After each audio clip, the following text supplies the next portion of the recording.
I'm going to talk today about 3 little things to do with shooting that almost never get mentioned, but in my opinion are really important for shooting the ball well.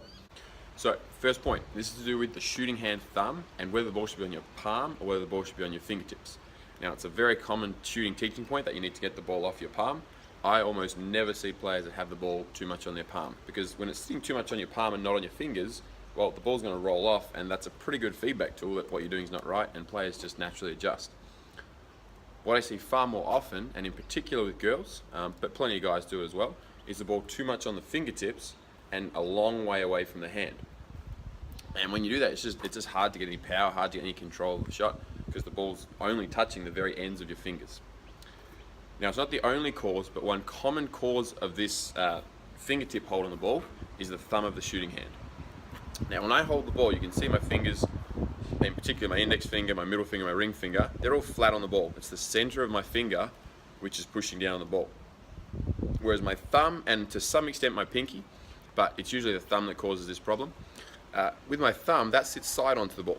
So it's the outside part of my thumb. I'll exaggerate it here so you can see. It's the outside part of my thumb which is touching the ball. It's at about a 45-degree angle. It's not completely sideways, but it's about 45 degrees. Now, if I try and put my thumb flat on the ball, you can see my hand just instantly rises up and becomes further and further away from the ball.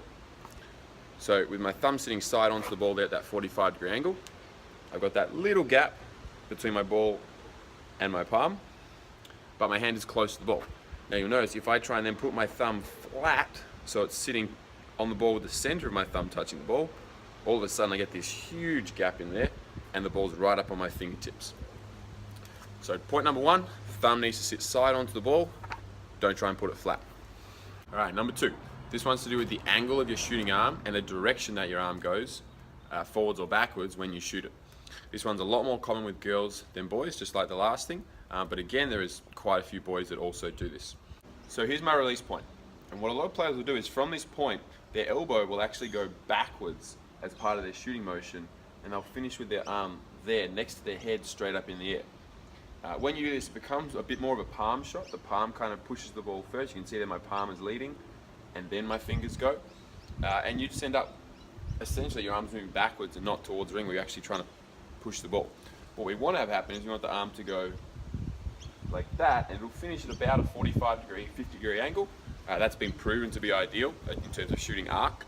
So 45 degrees is where we want it. We don't want to go, imagine someone's pushing my elbow backwards and finishing there.